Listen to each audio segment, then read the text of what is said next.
그리하여 한국어와 관련하여 가장 높은 수치를 기록한 것은 역시 한국어였고, 그 다음으로는 5천억 달러 규모의 중동 시장을 한국이 석권한 충격적인 비밀이 세상에 드러났습니다. 전 세계는 한국의 성공 비결을 깊이 탐구하다가 경악할 만한 통계 수치에 직면했습니다. 막대한 오일머니를 보유한 정유 부국들이 한국에 자금을 쏟아붓고 있는 실정이었습니다. 아랍에미리트 96%, 사우디아라비아 92%, 이집트 94%, 이 수치들이 함의하는 바가 무엇인지 아십니까? 바로 한국에 대한 호감도 수치입니다. 하지만 모두가 한국을 선호했던 것은 결코 아니었습니다. 저는 한국의 실체를 폭로하겠노라 다짐했습니다. 한국을 깊이 증오했던 한 이스라엘 기자가 목격한 충격적인 진실, 왜 석유 부국들이 한국에 막대한 자본을 투자하고 있는가? 왜 전 세계가 한국 문화에 열광하는가? 한국은 석유보다 훨씬 더 가치 있는 것을 소유하고 있었습니다. 그녀는 왜 갑작스럽게 자신의 입장을 선회하게 되었을까요? 그 경악스러운 진실을 지금 즉시 폭로하고자 합니다. 저는 이스라엘 하아리츠 신문 국제부에서 15년간 근무한 기자 사라 벤자민입니다. 그날은 여느 때와 다름없는 평범한 월요일이었습니다. 그런데 편집장이 갑작스럽게 저를 호출했습니다. 사라, 큰일 났어. 이스라엘 정부가 한국 모델을 전면적으로 도입하기로 결정했네. 국가개조 프로젝트라고 하더군. 자네가 직접 각국을 방문하여 왜 전 세계가 한국에 열광하는지 심층적으로 조사하고 파헤쳐보게. 그 순간 제 온몸의 피가 역류하는 듯한 격렬한 느낌을 받았습니다. 한국, 그 단어만 들어도 제 영혼이 갈갈이 찢기는 듯한 고통이었습니다. 저는 절대 불가능합니다. 라고 단호히 말했습니다. 뭐라고? 자네가 우리 신문 최고의 A급 기사가 아닌가. 한국만은 안 됩니다. 차라리 시리아 전쟁터로 저를 보내주세요. 아프가니스탄도 좋습니다. 하지만 한국은 편집장의 눈이 커졌습니다. 저는 10년간 봉인해 두었던 그 끔찍한 기억을 억지로 끄집어내야만 했습니다. 제 동생 벤을 기억하시죠? 그 천재 의대생 말입니다. 왜 갑자기? 벤이 한국에서 사망했습니다. 서울에서요. 공기는 마치 얼어붙은 듯 했습니다. 의대 졸업여행으로 서울 북한산 등반 중 절벽에서 추락했어요. 한국 경찰은 단순 사고사로 처리했지만 저는 직감적으로 알았습니다. 그들이 무언가를 은폐하고 있다는 것을, 왜 안전 펜스조차 없었는지, 왜 외국인을 위한 경고 표지판 하나 설치되지 않았는지, 왜 하필 그날 사고 현장의 폐쇄회로 CCTV가 고장 났는지. 눈물이 걷잡을 수 없이 쏟아졌습니다. 벤은 제 삶의 전부였습니다. 부모님께서 돌아가신 후 저에게 남은 유일한 가족이었죠. 한국으로 떠나기 전날 밤 벤이 제게 말했습니다. 누나, 방탄소년단 BTS 앨범 사올게. 누나가 그거 좋아하는 거 알아. 그것이 그의 마지막 말이었습니다. 저는 그 후 한국 대사관 앞에서 100일 동안 1인 시위를 전개했습니다. 유엔에도 진정서를 제출했죠. 그러나 돌아온 것은 냉혹한 침묵뿐이었습니다. 그날 이후로 저는 한국이라는 단어만 들어도 구토를 느꼈습니다. 한국 음식점 간판만 보아도 길을 돌아갔습니다. 제게 한국은 재앙과 지옥 그 자체였습니다. 사라, 미안하지만 이것은 국가 프로젝트야. 이스라엘의 미래가 이 조사에 걸려있네. 자네가 아니면 이 미스터리를 풀어낼 사람이 없어. 하지만 편집장님, 프로답게 행동하게. 복수심으로라도 가서 한국의 진짜 얼굴을 철저히 파헤쳐보게. 편집장의 말이 옳았습니다. 어쩌면 이것이 벤의 죽음에 대한 답을 찾아낼 마지막 기회일지도 모른다는 생각이 들었습니다. 그날 밤 저는 벤의 사진 앞에 앉았습니다. 벤, 누나가 네가 그토록 사랑했던 그 나라로 간다. 하지만 나는 여전히 그곳을 증오해. 네가 왜 죽었는지 이번엔 반드시 알아낼게. 8시간 후 저는 두바이행 비행기에 몸을 실었습니다. 손에 쥐고 있던 초기의 자료가 떨렸습니다. 아랍에미리트의 한국 호감도 96%. 석유 부국이자 세계 최고의 부자 국가가 왜 한국에 열광하는 것일까요? 비행기가 이륙하며 저는 창밖을 바라보았습니다. 10년 만에 시작되는 이 여정, 한국의 진실을 찾아가는 여정이 드디어 개시되었습니다. 두바이 공항에 도착하자마자 저는 충격에 얼어붙었습니다. 면세점의 절반이 한국 제품이었고 초대형 스크린마다 K-POP 뮤직비디오가 재생되고 있었습니다. 히잡을 쓴 여성들의 손에는 예외 없이 한국 화장품 쇼핑백이 들려 있었습니다. 이것이 현실이란 말인가? 택시를 탔습니다. 파키스탄 출신 운전사가 갑자기 한국어로 인사를 건넸습니다. 안녕하세요. 심장이 멎을 뻔했습니다. 어떻게 한국어를? 한국 드라마를 보면서 배웠어요. 우리 가족 전체가 한국 드라마에 중독되었죠? 어제도 새벽 3시까지 시청했어요. 이상하죠? 우리 무슬림들이 매일 한국 사찰에서 스님이 등장하는 드라마를 보며 웃고 운다니까요. 뭔가 소름 끼치는 현상이 발생하고 있었습니다. 이것은 단순한 일시적 유행이 아니었습니다. 전 세계가 한국이라는 마약에 중독된 것처럼 보였습니다. 두바이 부르즈 칼리파 앞에서 저는 약속한 인물을 기다렸습니다. 아흐메드 알 만수리 아랍에미리트 문화부 고위 관료였습니다. 그가 다가왔을 때 저는 또다시 놀랐습니다. 그의 손목에는 삼성 스마트워치가 착용되어 있었기 때문입니다. 사라 기자님, 만나서 반갑습니다. 한국 호감도 조사 때문에 오셨다고요? 네, 96%라는 수치가 도저히 믿기지 않아서요. 아흐메드는 웃었습니다. 오히려 낮게 측정된 것 같은데요. 저희 왕세자님부터 한국의 열렬한 매니아이십니다. 왕세자께서요? 작년에 한국을 국빈 방문하셨을 때 일정을 이틀이나 연장하셨어요. 한국 스타트업들을 더 만나보고 싶다고 하시면서요. 아시다시피 저희는 석유 이후의 시대를 준비해야 합니다. 한국이 바로 우리의 롤 모델이죠. 저희는 두바이 몰로 자리를 옮겼습니다. 그곳에서 저는 더욱 충격적인 광경을 목격했습니다. 한국 음식점이 10개가 넘었고 모두 현지인들로 만석이었습니다. 저 식당 아십니까?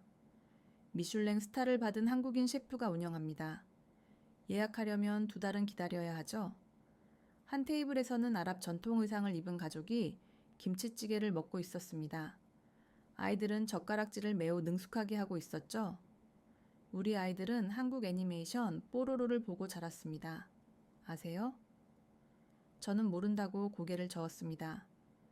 제 딸은 8살인데 한국어를 배우고 싶어 해요.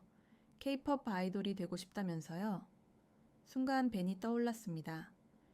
벤 역시 K-POP을 좋아했죠. 방탄소년단 노래를 흥얼거리곤 했습니다. 다음 날 저는 두바이 대학교를 방문했습니다. 한국학과 학생이 500명이 넘는다는 소식을 들었기 때문입니다. 왜 한국어를 배우시나요? 히잡을 쓴 여학생 파티마가 대답했습니다. 한국 드라마를 자막 없이 보고 싶어서요. 그런데 알면 알수록 한국 문화가 매력적이에요. 우리처럼 가족을 중시하면서도 여성들이 더 자유롭게 자신의 꿈을 추구할 수 있거든요. 하지만 한국은 여러분과 종교도 다른데요. 그게 뭐가 중요합니까? 한국 드라마 속 사람들은 선하고 부모를 공경하며 열심히 일해요. 이는 이슬람 가치관과 다르지 않습니다. 교수실에서 만난 이루 교수는 더욱 놀라운 이야기를 들려주었습니다. 한국은 불과 50년 만에 원조를 받던 나라에서 원조를 주는 나라로 변모했습니다. 석유 한 방울 없이 말입니다. 이것이 얼마나 경이로운 일인지 아십니까? 우리는 석유가 있어도 이렇게 해내지 못했습니다. 그럼에도 한국이 완벽한 나라는 아니지 않습니까? 완벽한 나라가 세상에 어디 있겠습니까? 하지만 한국은 우리에게 희망을 선사합니다. 자원이 없어도 성공할 수 있다는 희망을요. 호텔로 돌아오는 길에 쇼핑몰을 하나 더 들렀습니다.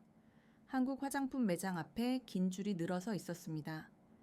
왜 한국 화장품을 구매하시나요? 품질이 최고예요. 프랑스 제품보다 우리 피부에 훨씬 잘 맞습니다. 한 여성이 자랑스럽게 말했습니다. 그리고 한국 여성들 피부 보셨어요? 마치 도자기 같잖아요. 그날 밤 호텔 방에서 저는 복잡한 심경에 잠겼습니다. 두바이 사람들이 바라보는 한국은 제가 알고 있던 한국과는 너무나 달랐습니다.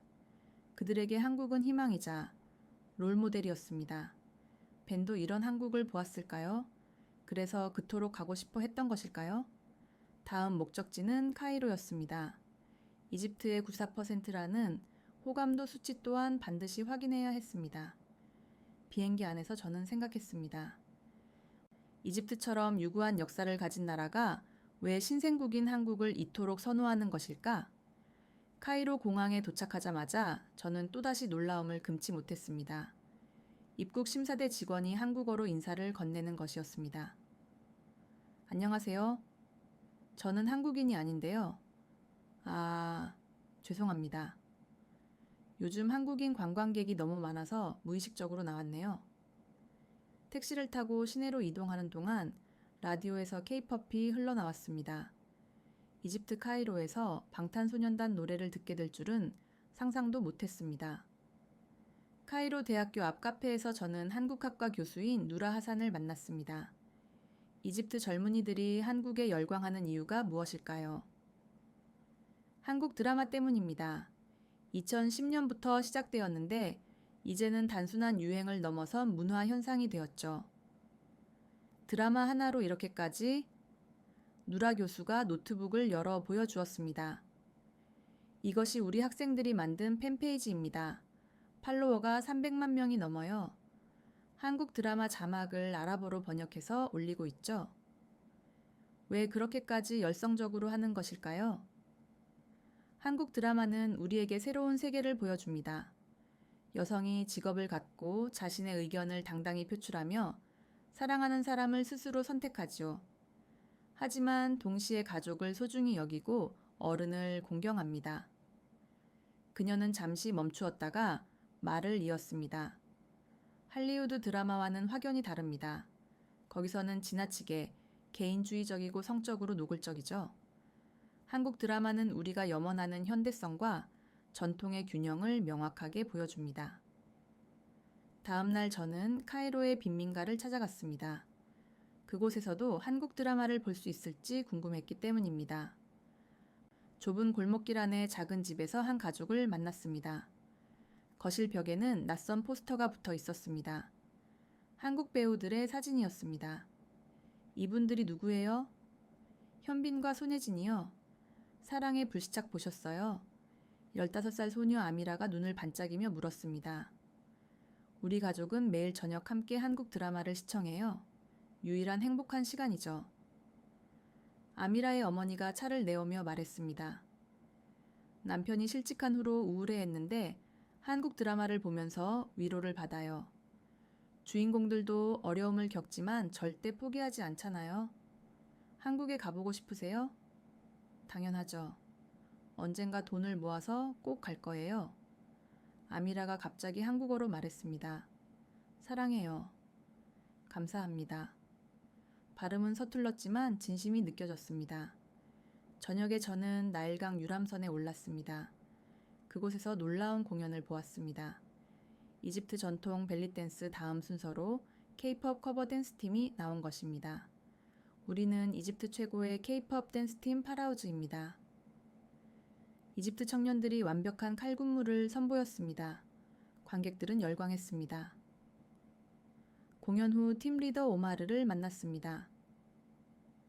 왜 K-팝 댄스를 추시나요? 한국 아이돌들이 너무 멋있어서요. 그들처럼 되고 싶어요. 이집트에도 엔터테인먼트 산업을 구축하고 싶습니다. 이집트 전통 음악은요?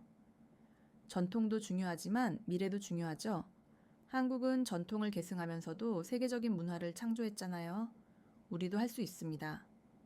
호텔로 돌아가는 길. 저는 거리 곳곳에서 한국어 간판을 보았습니다. 한국 치킨, 한국 마트, 심지어 한국 PC방도 있었습니다. 그날 밤 저는 벤에게 편지를 썼습니다. 실제로 붙일 수는 없었지만요. 벤, 이집트 사람들이 한국을 이렇게나 사랑한다는 걸 알고 있었니? 네가 좋아했던 케이팝을 여기서도 모두가 좋아해. 이해할 수 없지만 조금씩 궁금해지고 있어. 이스탄불 아타튀르크 공항에 도착했을 때 저는 이미 예상하고 있었습니다. 또다시 한국의 흔적을 보게 될 것이라고요. 예상대로 공항 서점에는 한국 드라마 원작 소설책들이 진열되어 있었습니다. 튀르키예와 한국의 관계는 특별합니다. 한국전쟁 당시 튀르키예는 미국, 영국 다음으로 가장 많은 군대를 파병했기 때문입니다. 저는 이스탄불 전쟁 기념관에서 은퇴한 케말 오즈칸 장군을 만났습니다. 한국전쟁은 우리에게 특별한 의미가 있습니다. 형제의 나라를 도운 것이었죠. 형제라고요? 네. 튀르키예 사람들은 한국을 형제의 나라라고 부릅니다. 우리가 피를 흘려 지켜낸 나라거든요. 케말 장군은 사진 하나를 보여주었습니다. 제 할아버지입니다. 한국전쟁 참전 용사셨죠? 돌아가시기 전까지 한국 이야기를 자주 하셨어요. 뭐라고 말씀하셨나요? 한국 사람들이 폐허 속에서도 희망을 잃지 않았다고, 그들은 반드시 일어설 것이라고 하셨죠. 그리고 정말 그렇게 되지 않았습니까? 다음 날 저는 이스탄불 대학교를 방문했습니다. 캠퍼스 곳곳에서 한국어가 들렸습니다. 안녕하세요. 저는 튀르키예인 에브림이었습니다. 한국어를 유창하게 구사하는 학생이었습니다. 한국어를 왜 배우세요? 할아버지가 한국전쟁 참전 용사세요. 어릴 때부터 한국 이야기를 많이 들었습니다. 그래서 자연스럽게 관심을 가지게 되었죠. 에브림은 가방에서 무언가를 꺼냈습니다. 할아버지가 한국에서 받은 훈장입니다. 우리 가족의 보물이죠. 할아버지가 한국을 어떻게 기억하시나요? 전쟁은 끔찍했지만 한국 사람들의 강인함에 감동하셨다고 해요. 그리고 지금 한국의 발전을 보시면서 너무나 자랑스러워 하십니다. 우리가 지켜낸 나라가 이렇게 발전했다고. 갈라타 다리를 걷다가 저는 특이한 가게를 발견했습니다. 튀르키예 전통 과자점인데 한국 카페를 함께 운영하고 있었습니다. 왜 한국 카페를 운영하시나요? 주인 무라트가 웃으며 대답했습니다. 한국 커피 문화가 튀르키예에서 인기가 높습니다. 달고나 커피 아세요? 정말 대박이었죠. 튀르키예도 커피 문화가 유명한데요. 물론이죠. 튀르키예 커피는 우리의 자랑입니다. 하지만 한국 카페 문화는 또 다른 매력이 있습니다. 예쁘고 세련되었어요. 젊은 사람들이 좋아하죠? 그는 매출 장부를 보여주었습니다. 한국 메뉴를 추가한 후 매출이 40% 증가했다고 합니다. 보스포루스 해협 근처 레스토랑에서 저는 놀라운 메뉴를 보았습니다. 김치 케밥이었습니다. 김치와 케밥을 섞다니 의외로 아주 잘 어울립니다. 매콤한 김치가 기름진 케밥과 완벽한 균형을 맞춰주거든요. 한 손님이 말했습니다. 튀르키예와 한국은 닮은 점이 많습니다. 가족 중심 문화, 어른 공경, 정이 많은 국민성. 그래서 한국 문화가 거부감 없이 자연스럽게 받아들여지는 것 같아요. 저녁에 탁심 광장을 지나가는데 대형 전광판에서 한국 관광 광고가 나오고 있었습니다. 서울의 야경이 아름답게 펼쳐졌습니다. 순간 벤의 마지막 사진이 떠올랐습니다. 남산타워를 배경으로 환하게 웃고 있던 모습. 그때 벤은 정말 행복해 보였습니다. 호텔로 돌아와 저는 한국전쟁 자료를 찾아보았습니다. 튀르키예군 3만 명이 참전하여 1천 명 가까이 전사했더군요. 이름도 모르는 동양의 작은 나라를 위해 목숨을 바친 것입니다. 그들이 지켜낸 나라가 지금의 한국이 되었고 튀르키예 사람들은 그것을 자랑스러워하고 있었습니다. 도쿄 나리타 공항에 도착했을 때 저는 이상한 기분이 들었습니다. 일본의 한국 호감도는 42%로 지금까지 방문한 나라 중 가장 낮은 수치였기 때문입니다.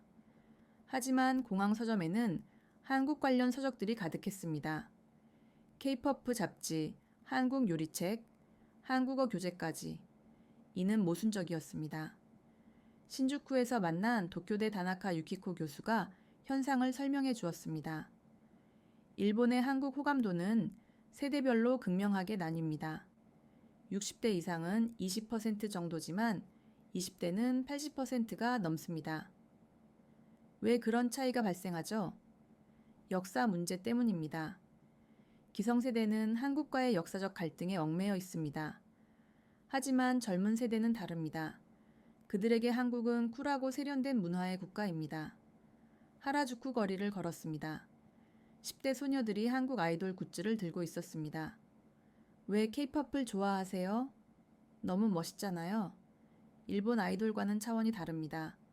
더 파워풀하고 글로벌합니다. 한 소녀가 자랑스럽게 말했습니다. 저는 한국어 공부 중이에요. 내년에 서울로 유학 갈 생각입니다. 부모님은 뭐라고 하세요? 처음에는 반대하셨어요. 하지만 제가 진심인 것을 아시고 허락해 주셨죠. 시노쿠보 코리아타운은 젊은 일본인들로 가득했습니다. 한국 음식점마다 긴 줄이 서 있었습니다. 매일 이런가요? 한국 치킨집 사장이 대답했습니다. 주말에는 훨씬 심해요. 일본 젊은이들이 한국 음식에 푹 빠졌습니다. 옆 테이블에서 일본 대학생들이 소주를 마시고 있었습니다. 한국 소주가 일본 사케보다 좋나요? 각자 매력이 있죠. 하지만 한국 소주는 더 캐주얼하고 재미있습니다. 그중 한 명이 덧붙였습니다. 한국 문화는 일본보다 더 자유로워요. 우리는 너무 규칙에 얽매여 있거든요. 다음 날 저는 아사히 신문사를 방문했습니다. 한국 특파원 출신인 사토 겐지 기자를 만났습니다. 일본 언론은 한국을 어떻게 평가하나요? 복잡합니다. 정치적으로는 갈등하지만 문화적으로는 인정할 수밖에 없죠. 한국 영화가 칸에서 상을 받고 방탄소년단이 빌보드를 석권하지 않았습니까? 부럽나요? 사토 기자는 잠시 침묵했습니다. 솔직히 부럽습니다.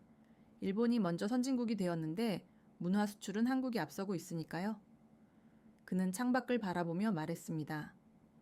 한국은 실패를 두려워하지 않습니다. 도전하고 혁신하죠. 일본은 안정을 추구하다가 정체되었습니다. 로퐁이 힐스 전망대에서 도쿄 야경을 바라보며 저는 생각했습니다. 일본과 한국, 이웃이면서도 라이벌. 복잡한 감정 속에서도 젊은 세대는 서로를 인정하고 있었습니다.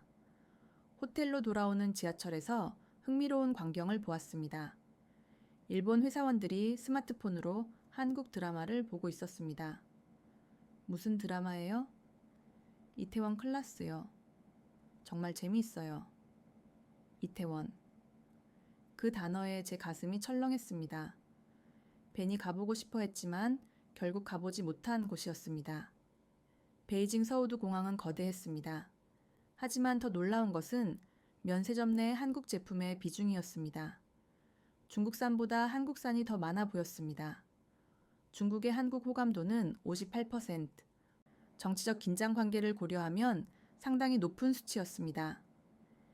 베이징 대학교에서 만난 리웨이 교수가 설명했습니다. 중국 정부는 한류를 제한하지만 국민들은 다릅니다. 특히 젊은 세대는 한국 문화를 동경하죠. 왜 그럴까요? 한국은 우리가 원하는 현대성을 보여줍니다. 자유롭고 창의적이면서도 아시아적 가치를 유지하고 있죠. 왕푸진 거리를 걸으며 저는 한국 브랜드들을 쉽게 발견할 수 있었습니다. 화장품, 패션, 전자제품까지. 왜 한국 제품을 구매하시나요? 쇼핑 중인 장샤오메이가 답했습니다. 품질이 우수하고 디자인이 아름다워요. 무엇보다 한국 연예인들이 사용하는 제품이잖아요. 중국 제품은요? 솔직히 신뢰가 가지 않아요. 한국 제품이 더 안전하고 세련되었죠.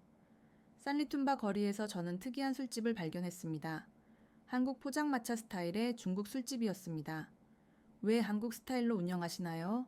주인 왕리가 웃으며 말했습니다. 한국 술 문화가 재미있습니다. 폭탄주, 게임, 분위기가 활기차죠. 중국 젊은이들이 좋아해요. 실제로 손님들은 한국식 건배 구호를 외치고 있었습니다. 위하여, 발음은 서툴렀지만 즐거워 보였습니다. 다음 날 저는 중앙방송국 CCTV 관계자를 만났습니다. 익명을 요구한 그는 충격적인 이야기를 들려주었습니다. 공식적으로 한류는 제한됩니다. 하지만 온라인에서는 막을 수 없어요. 중국 젊은이들은 VPN을 사용해서라도 한국 콘텐츠를 시청합니다. 정부는 왜 막으려 하죠? 문화 종속을 우려합니다. 하지만 이미 늦었어요. 중국 엔터테인먼트 산업 자체가 한국을 모방하고 있거든요. 그는 스마트폰을 보여주었습니다. 제 딸도 한국 아이돌 팬이에요. 정부 간부 자녀들도 모두 그렇죠. 겉으로는 제한하지만 속으로는 다들 한국 문화를 향유합니다. 798 예술구역에서 저는 놀라운 전시를 보았습니다. 중국 예술가들이 한국 대중문화를 주제로 작품을 만든 것입니다. 왜 한국을 주제로 하셨나요? 작가 천매이 위가 답했습니다. 한국은 전통과 현대를 완벽하게 조화시켰습니다. 그 부분이 예술적으로 흥미롭죠? 중국은 너무 빨리 변해서 정체성을 잃었거든요. 자금성 근처 후퉁 골목에서 저는 작은 한국 서점을 발견했습니다. 중국어로 번역된 한국 소설들이 가득했습니다. 한국 소설이 인기가 있나요? 네, 특히 김영하나 한강 같은 작가들이 인기예요. 중국 문학과는 다른 감수성이 있거든요. 베이징을 떠나기 전 저는天安门 광장을 걸었습니다. 중국 관광객들 사이에 한국인 관광객들이 섞여 있었습니다. 한 중국인 가이드가 한국인 단체 관광객들에게 유창한 한국어로 설명을 하고 있었습니다. 10년 전만 해도 상상하기 어려운 광경이었을 것입니다. 싱가포르 창이 공항은 그 자체로 관광지였습니다. 하지만 제 시선을 사로잡은 것은 따로 있었습니다. 한국 기업들의 광고가 공항을 가득 메우고 있었기 때문입니다. 싱가포르의 한국 호감도는 91%, 선진국이 개발도상국이었던 나라를 이렇게 선호한다는 사실이 놀라웠습니다. 정부 청사에서 만난 탄수석 차관이 이유를 설명했습니다. 싱가포르와 한국은 유사합니다. 자원이 부족한 작은 나라가 선진국으로 발돋움했죠. 하지만 한국이 더 위대합니다. 왜죠? 우리는 영어 사용과 지리적 이점이 있었습니다. 한국은 언어 장벽과 분단이라는 핸디캡을 극복했죠. 그리고 문화 수출까지 성공적으로 해냈습니다. 오차드 로드를 걸으며 저는 한국의 영향력을 실감했습니다. 백화점마다 한국 브랜드 매장이 있었고 한국 음식점들은 현지인들로 북적였습니다. 싱가포르 음식도 훌륭한데 왜 한국 음식을 드시나요? 현지인 제니퍼 림이 답했습니다. 한국 음식은 건강하면서도 맛있습니다. 김치 같은 발효 음식은 정말 지혜로운 음식이죠. 그녀는 가방에서 김을 꺼냈습니다.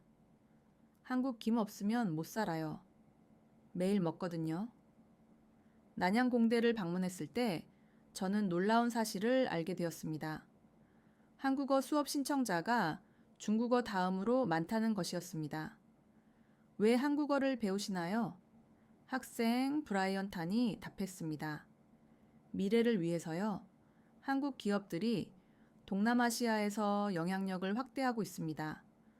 한국어를 할 줄 알면 기회가 많아질 거예요. 영어만으로는 부족한가요? 영어는 기본이고 플러스 알파가 필요합니다.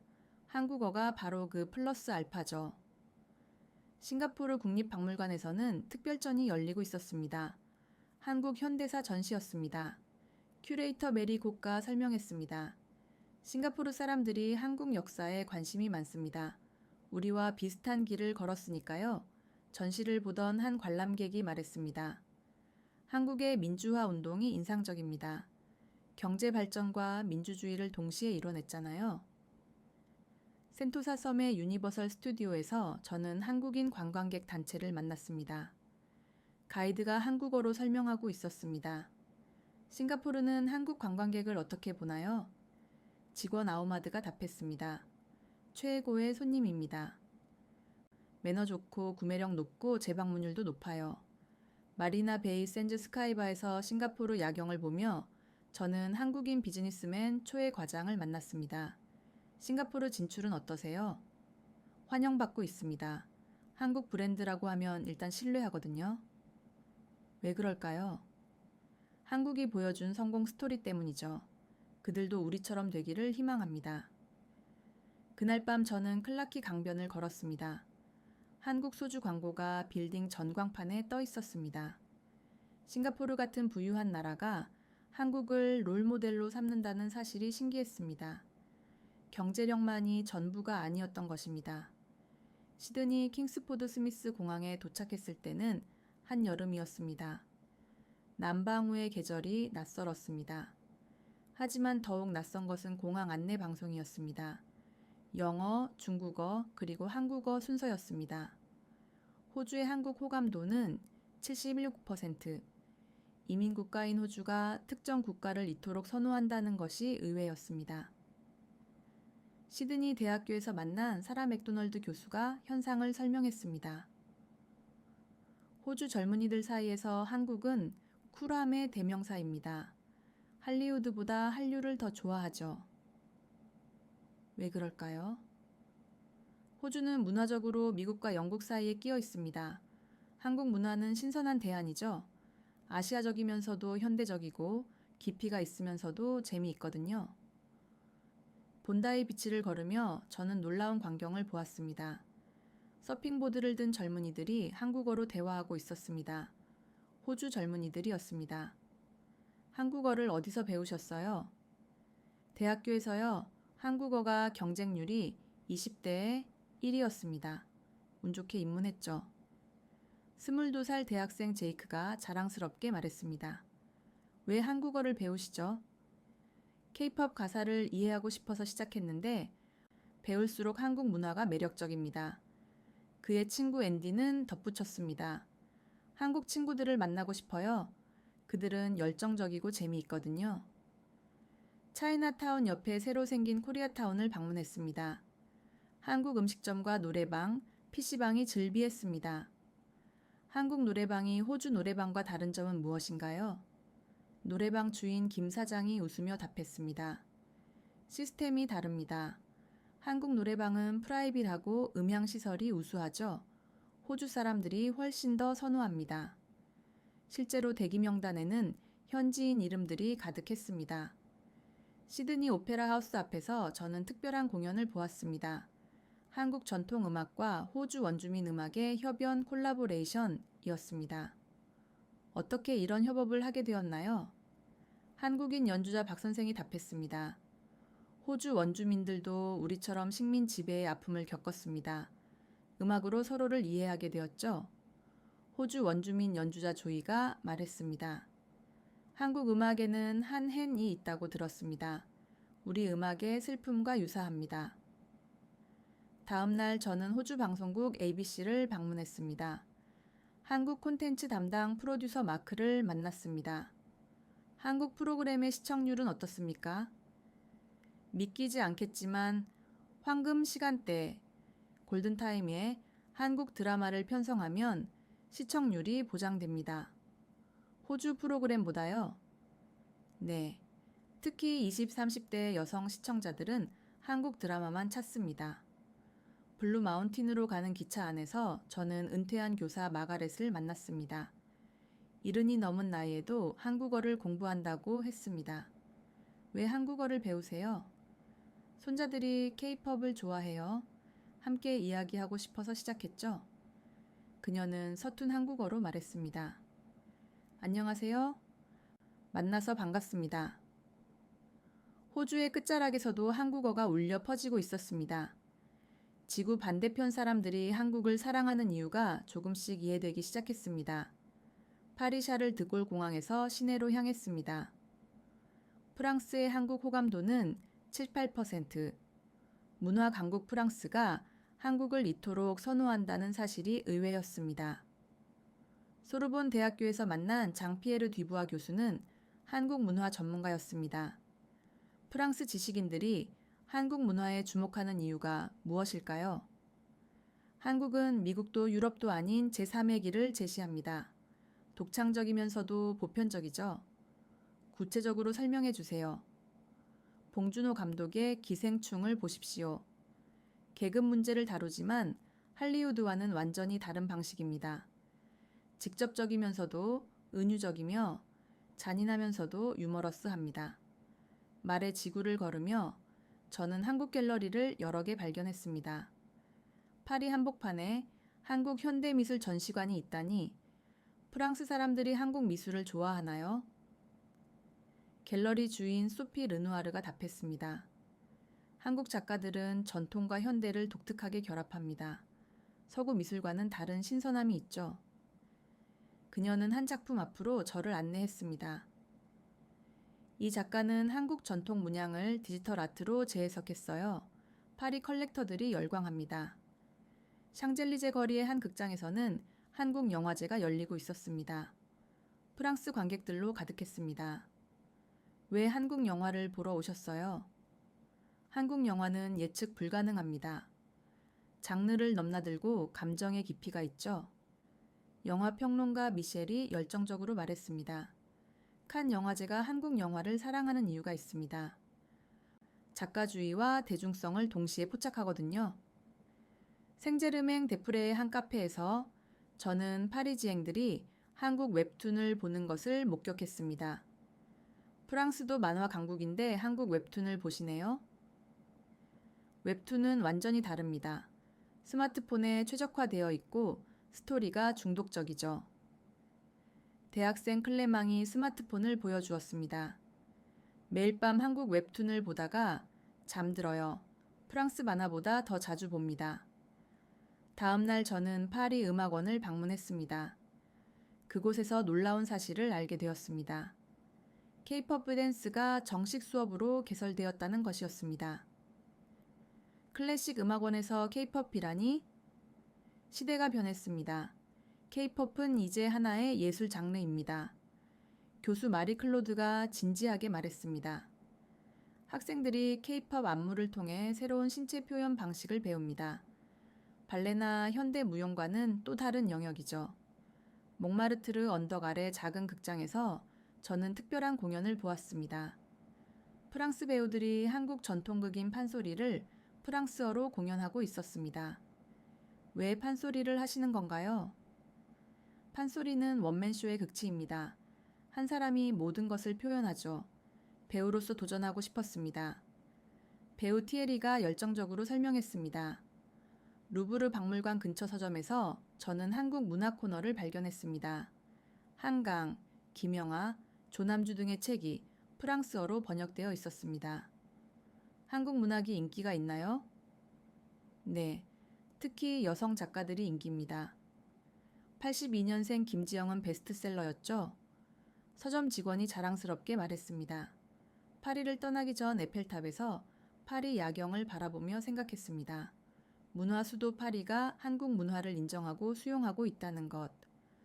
이것은 단순한 유행을 넘어 문화사적인 변화였습니다. 베를린 브란덴부르크 공항에 도착했을 때 저는 묘한 기시감을 느꼈습니다. 분단의 역사를 가진 도시, 한국과 유사한 점이 많았죠.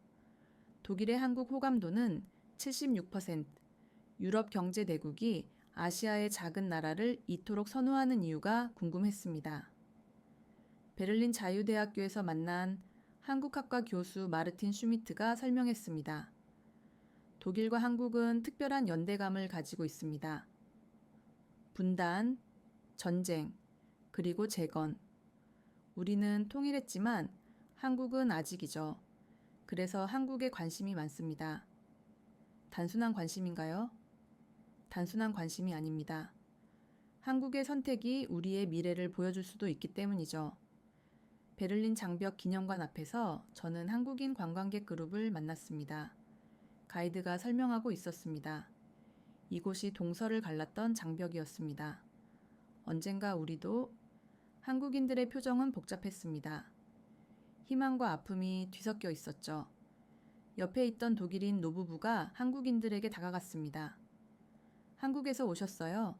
우리는 통일을 믿습니다. 여러분도 반드시 이루실 거예요. 할머니가 한국인 관광객의 손을 잡으며 말했습니다. 말은 통하지 않았지만 마음은 통했습니다. 프렌칠라워 베르크 지역의 한국 식당가를 방문했습니다. 독일인들로 가득했습니다. 한국 음식이 입맛에 맞으세요? 김치가 사워크라우트와 비슷해요. 발효 음식이라 건강에도 좋고요.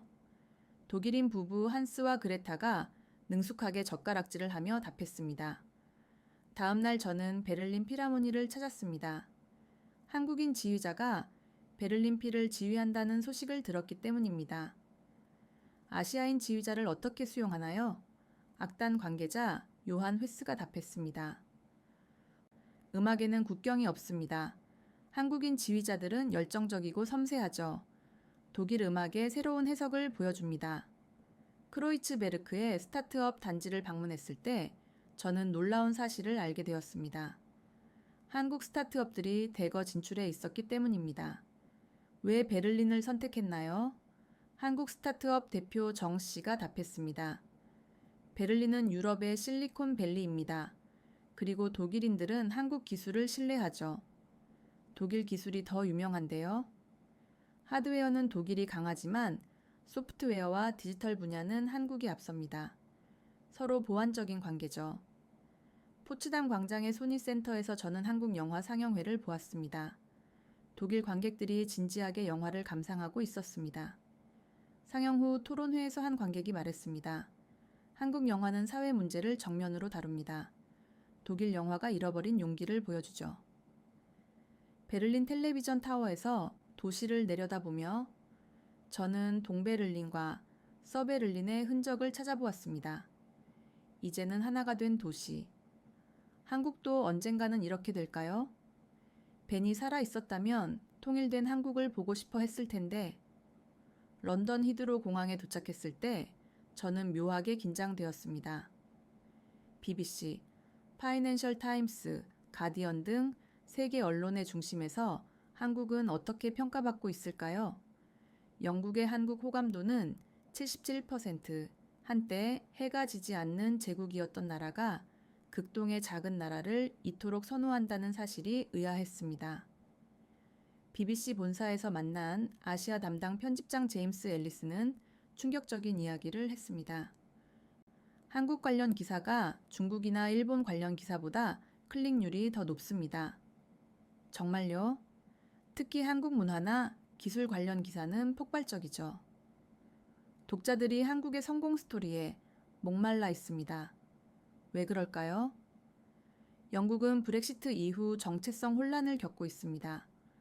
한국은 작은 나라가 세계적인 영향력을 갖는 모델을 보여주죠.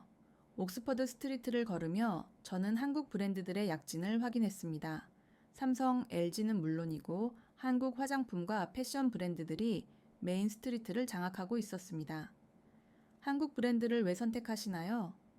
혁신적이고 가성비가 우수합니다. 애플보다 삼성이 훨씬 실용적이죠. 쇼핑 중인 엘리자베스가 삼성폰을 보여주며 말했습니다. 킹스 칼리지 런던에서 저는 놀라운 광경을 목격했습니다. 한국어 수업에 200명이 넘는 학생들이 몰려 있었습니다. 왜 한국어를 배우시나요? 미래를 위해서요. 중국어는 너무 어렵고 일본어는 기회가 한정적입니다. 한국어가 적합하지요. 경제학과 학생 올리버가 답했습니다. 웨스트엔드 극장가에서 저는 특별한 공연을 보았습니다. 한국 창작 뮤지컬이 영국 무대에 올랐습니다. 아시아 뮤지컬이 웨스트엔드에 오르는 것은 처음입니다. 역사적인 순간이죠. 극장 관계자 헬렌이 자랑스럽게 말했습니다. 관객 반응은 어떤가요? 매진입니다. 영국 관객들이 한국 정서를 이해하고 깊이 감동받아요. 다음 날 저는 영국 왕립 국제문제연구소 채템 하우스를 방문했습니다. 그곳에서 한국 전문가 앤드류 살몬을 만났습니다. 영국 정부는 한국을 어떻게 평가하나요? 인도 태평양 전략의 핵심 파트너로 간주합니다. 경제적으로도 안보적으로도 중요하죠. 구체적으로 설명해 주세요. 한국은 민주주의 가치를 공유하면서도 아시아를 깊이 이해합니다. 완벽한 가교 역할을 수행하고 있죠. 윈블던 코리아타운을 방문했을 때 저는 30년 전 이민 온 교포 김 씨를 만났습니다. 예전과 달라진 점이 있나요? 완전히 달라졌죠. 예전에는 한국인이라고 하면 무시당했습니다. 지금은 자랑스럽게 말합니다. 그녀의 눈에 눈물이 고였습니다. 제 손자는 학교에서 인기 최고예요. 한국어를 할 줄 안다고요? 템스 강변을 걸으며 저는 런던 아이를 바라보았습니다. 관람체 한국 기업 광고가 크게 붙어 있었습니다. 20년 전 누가 상상이나 했을까요? 대영 제국의 수도 한복판에 한글이 빛나고 있을 거라고. 뉴욕 JFK 공항에 도착했을 때 입국 심사관이 먼저 말을 걸었습니다. 한국 가보신 적 있으세요? 아니요. 저는 작년에 갔었어요. 정말 놀라운 나라더군요. 미국의 한국 호감도는 7, 8%. 세계 최강국 국민들이 한국을 이토록 선호한다는 사실이 실감나지 않았습니다. 맨해튼 한복판 타임스 스퀘어에 도착했을 때 저는 숨이 막혔습니다. 거대한 전광판에 한국 기업들의 광고가 끊임없이 나오고 있었기 때문입니다. 삼성, LG, 현대, 기아. 한국 브랜드가 이렇게 많았나요? 이제는 일본 브랜드보다 한국 브랜드를 더 자주 봅니다. 관광 가이드 마이크가 웃으며 말했습니다. 컬럼비아 대학교에서 만난 한국학과 교수 데이비드 강이 놀라운 이야기를 들려주었습니다. 한국학과 지원자가 10년 사이에 5배 증가했습니다. 왜 그렇게 늘었죠? 방탄소년단 효과도 있지만 더 큰 이유는 한국의 소프트 파워입니다. 미국 젊은이들이 한국 문화를 쿨하다고 생각해요. 그는 통계를 보여주었습니다. 하버드, 예일, 프린스턴 모두 한국학 프로그램을 확대하고 있습니다. 이건 일시적인 유행, 트렌드이 아니라 구조적인 변화입니다. 브루클린의 한 고등학교를 방문했을 때 저는 충격적인 광경을 보았습니다. 미국 학생들이 한국어로 수업을 받고 있었습니다. 왜 한국어를 가르치나요? 교장 선생님 메리 워싱턴이 답했습니다. 학부모들이 요구했습니다. 중국어보다 한국어가 미래에 더 유용할 것이라고요. 정말 그럴까요? 한국 기업들이 미국에 대규모 투자를 하고 있습니다. 한국어를 할 줄 알면 취업에 유리하죠? 한 학생이 한국어로 말했습니다. 저는 한국에서 일하고 싶어요. 특히 K-팝 산업 분야에서요. 브로드웨이에서 저는 한국 창작 뮤지컬을 보았습니다. 미국 관객들로 가득했습니다. 아시아 뮤지컬이 브로드웨이에서 성공하기 어려운데 프로듀서 스티브 로저스가 말했습니다. 한국 뮤지컬은 다릅니다. 보편적인 감수성에 독특한 색깔을 더했죠. 관객들이 신선해합니다. 워싱턴 DC로 이동하여 한국전 참전 기념비를 찾았습니다. 그곳에서 90살의 참전 용사 조지 밀러를 만났습니다. 한국을 어떻게 기억하시나요? 1950년 당시에는 폐허였습니다. 모든 것이 파괴되었죠. 지금 한국을 보면 믿기지 않아요. 그는 떨리는 손으로 사진을 꺼냈습니다. 작년에 한국 정부 초청으로 다시 갔었습니다. 서울을 보고 울었습니다. 우리가 지킨 나라가 이렇게 발전했다니? 후회는 없으신가요? 단 한 번도 없습니다. 한국의 성공이 우리의 자부심입니다. 자유를 위해 싸운 보람이 있죠. 월스트리트의 한 투자 은행에서 저는 한국 담당 애널리스트 브라이언 첸을 만났습니다. 한국 경제를 어떻게 평가하나요? 놀랍습니다. 1997년 외환 위기 때 다들 한국이 끝났다고 했죠? 지금은 세계 10위권 경제 대국입니다. 투자 매력도는 최고죠. 기술력, 문화 콘텐츠, 브랜드 파워, 3박자를 모두 갖췄습니다. LA로 날아가 코리아타운을 방문했습니다. 1992년 폭동이 발생했던 현장이었죠. 그때를 기억하세요? 한인 2세 스티브 박이 답했습니다. 제가 10살 때였어요. 아버지가 가게 지붕에서 총을 들고 계셨죠? 지금은 어떤가요? 완전히 달라졌습니다.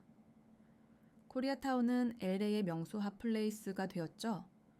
모든 인종이 한국 음식을 먹으러 옵니다. 실제로 코리아타운은 다양한 인종으로 북적였습니다.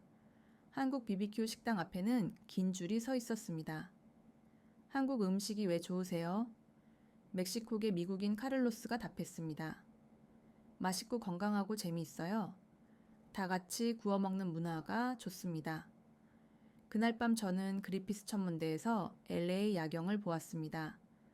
반짝이는 불빛들 사이로 한글 간판들이 보였습니다. 미국이라는 거대한 나라가 한국을 인정하고 받아들이고 있었습니다. 동맹을 넘어 문화적 동반자가 되어가고 있었죠. 상파울루 구아롤류스 공항에 도착했을 때는 새벽이었습니다. 피곤했지만 브라질의 88%라는 높은 한국 호감도가 궁금했습니다. 공항에서 시내로 가는 길, 택시 운전사 주황이 한국 음악을 틀고 있었습니다. K-pop 좋아하세요? 제 딸이 팬이에요. 매일 들어서 저도 좋아하게 되었죠? 그는 백미러를 통해 웃으며 말했습니다. 브라질 사람들이 한국을 사랑해요. 우리랑 비슷하거든요. 뭐가 비슷한가요? 열정적이고 가족을 사랑하고 축구를 좋아하죠. 리베르다지 동양인 거리에 도착했을 때 저는 놀랐습니다. 일본 거리로 유명했던 곳이 한국 상점들로 가득했기 때문입니다. 언제부터 이렇게 변했나요? 한국마트 주인 박 사장이 답했습니다. 10년 전부터요. K-pop 팬들이 몰려들면서 한국 제품 수요가 폭발했습니다. 상파울루 대학교에서 만난 사회학과 교수 마리아 실바가 흥미로운 분석을 들려주었습니다. 브라질 젊은이들에게 한국은 꿈의 나라입니다. 브라질도 충분히 매력적인데요. 우리는 빈부격차가 심합니다. 한국은 교육을 통해 계층 이동이 가능하다고 들었습니다. 그것이 희망이죠. 그녀는 통계를 보여주었습니다. 브라질 대학생 5명 중 1명이 한국어를 배우고 싶어 합니다. 놀랍지 않나요? 다음 날 저는 상파울루에서 가장 위험한 지역 중 하나인 파벨라 빈민가를 방문했습니다. 그곳에서도 한국의 영향력을 확인할 수 있을까요? 좁은 골목길 안작은 커뮤니티 센터에서 놀라운 광경을 보았습니다. 아이들이 태권도를 배우고 있었습니다. 왜 태권도를 가르치시나요? 자원봉사자 카를로스가 답했습니다. 태권도는 단순한 운동이 아닙니다. 인성교육이죠. 아이들이 예의와 인내심을 배웁니다. 12살 소년 페드로가 자랑스럽게 말했습니다. 저는 검은띠가 목표예요. 한국에 가서 진짜 태권도를 배우고 싶어요. 파벨라 꼭대기 전망대에서 내려다본 상파울루는 거대했습니다. 빈민가와 고층 빌딩이 공존하는 도시. 그곳에서 만난 할머니 로자가 놀라운 이야기를 들려주었습니다. 우리 손녀가 방탄소년단 노래로 영어를 배웠어요. K-팝으로 영어를요? 네. 가사를 번역하면서 공부했대요. 이제 대학에 갔어요. 우리 가족 최초의 대학생입니다. 이후 리우데자네이루로 이동하여 코파카바나 해변을 걸었습니다. 그곳에서 K-팝 플래시몹이 열리고 있었습니다. 수백 명의 브라질 젊은이들이 완벽한 군무를 선보였습니다.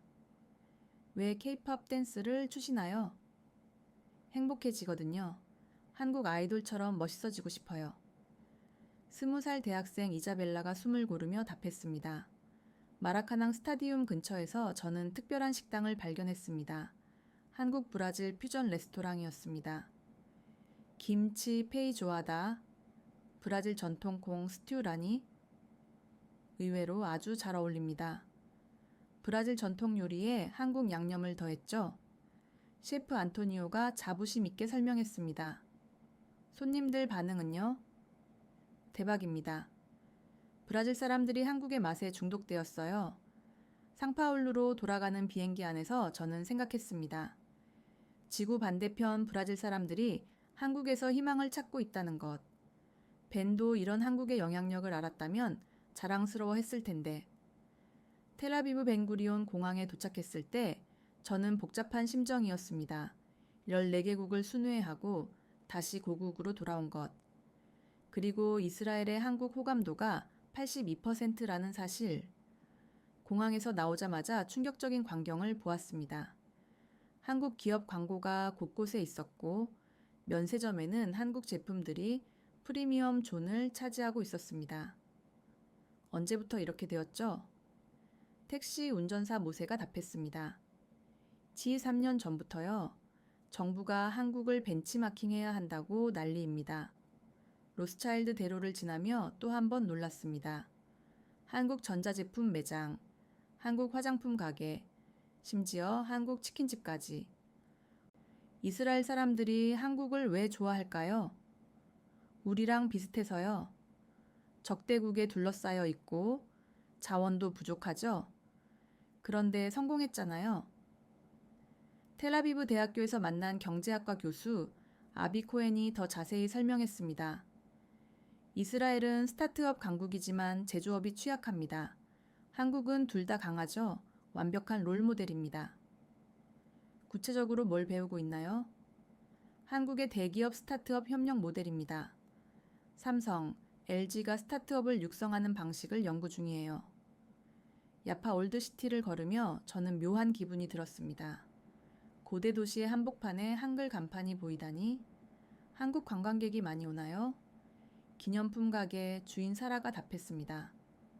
엄청 많아요. 특히 기독교인들이 성지 순례를 옵니다. 매너도 좋고 구매력도 높아요. 그녀는 한국어로 인사했습니다. 안녕하세요. 감사합니다. 한국어를 배우셨네요. 비즈니스에 필요해서요. 한국 손님들이 좋아합니다. 다음 날 저는 예루살렘으로 향했습니다.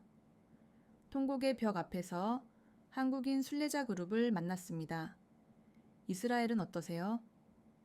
성경의 땅을 직접 보니 감동적이에요. 그리고 이스라엘이 한국을 좋아한다니 신기합니다. 60대 목사님이 말했습니다. 그때 한 이스라엘 청년이 다가왔습니다. 한국에서 오셨어요? 저 한국 드라마 팬이에요. 25살 군인 요나탄이었습니다. 한국 드라마를 어떻게 보세요? 넷플릭스요. 이스라엘에서 한국 드라마가 대세예요. 그는 스마트폰을 보여주었습니다. 지금 이태원 클라스를 보고 있어요. 주인공처럼 살고 싶어요. 이태원.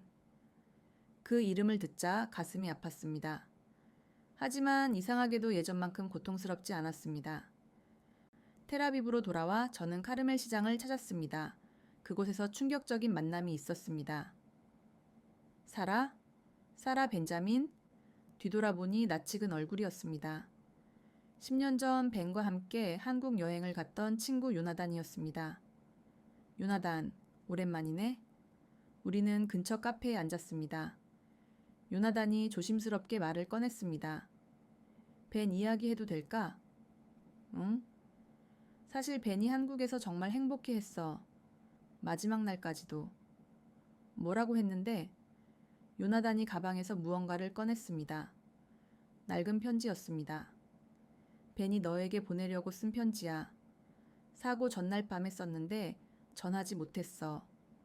떨리는 손으로 편지를 열었습니다. 벤의 송을씨가 보였습니다. 사랑하는 누나에게. 한국은 정말 놀라운 나라야. 사람들이 따뜻하고 친절해. 전쟁의 상처를 딛고 일어선 모습이 우리 이스라엘과 닮았어. 내일 북한산 정상에 다시 갈 거야. 어제 못 가본 코스가 있거든. 서울 정영을 보면서 누나 생각할게. 누나도 언젠가 한국에 와봐. 편견을 버리고 보면 정말 아름다운 나라야. 사랑해. 벤. 눈물이 멈추지 않았습니다. 10년 만에 받은 동생의 편지. 동생은 한국을 사랑했고 그곳에서 행복했다는 것. 요나단이 말을 이었습니다. 벤이 한국 의료봉사 프로그램에 지원했었어. 한국 의사들과 함께 개발도상국에 가는 프로그램. 정말 합격했어. 사고만 없었다면. 그날 밤 저는 텔아비브 해변을 걸었습니다. 지중해의 파도 소리를 들으며 생각했습니다. 14개국을 순회하며 목도한 한국. 전 세계가 사랑하는 한국. 그리고 벤이 사랑했던 한국. 저는 이제야 알 것 같았습니다. 왜 모두가 한국을 사랑하는지. 한국은 상처를 희망으로 승화시키는 나라였습니다. 전쟁, 분단, 가난을 겪고도 포기하지 않고 굳건히 일어서는 나라. 그리고 그 과정에서 따뜻함을 잃지 않은 나라. 다음 날 아침, 저는 다시 예루살렘으로 향했습니다. 통곡의 벽 앞에서 저는 작은 종이에 글을 썼습니다. 벤, 이제야 네 마음을 이해해. 한국은 정말 놀라운 나라였어. 네가 사랑했던 그 나라를 이제 나도 이해할 수 있을 것 같아. 종이를 벽 틈새에 끼우고 돌아서는데 한국인 순례자 한 분이 다가왔습니다. 혹시 한국 분이세요? 아니요, 이스라엘 사람입니다.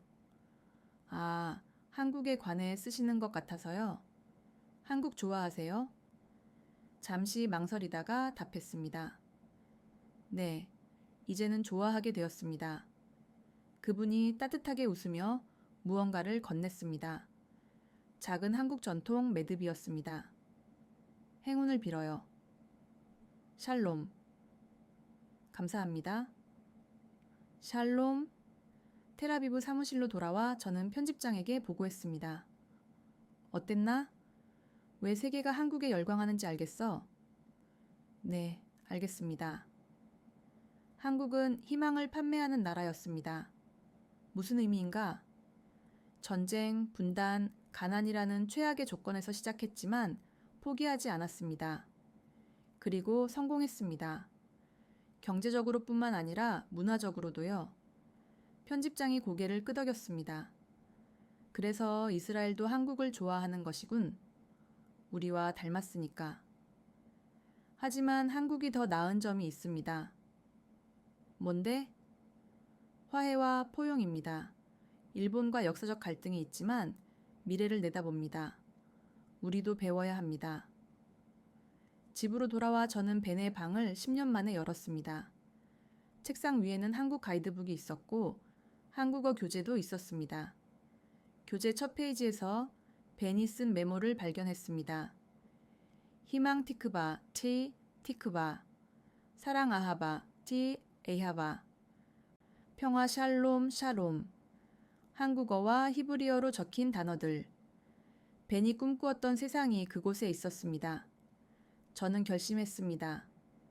벤 주모 재단을 설립하기로.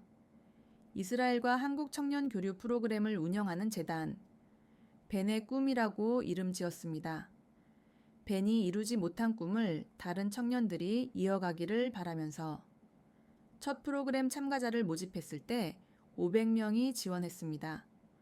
모두가 한국에 가고 싶어 했습니다. 선발된 20명의 청년들을 공항에서 배웅하며 저는 말했습니다. 한국을 있는 그대로 바라봐 주세요.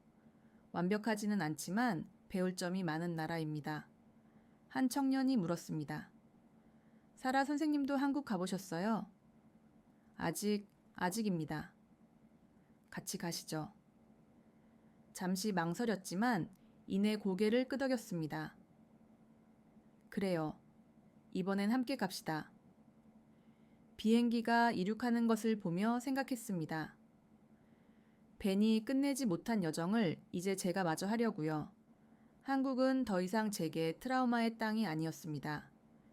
벤이 사랑했고 세계가 사랑하며 이제는 저 또한 사랑하게 된 나라였습니다. 지금까지 사라 벤자민 기자의 15개국 여정을 경청하셨습니다. 어떠셨나요? 증오가 이해로, 이해가 사랑으로 변모하는 과정.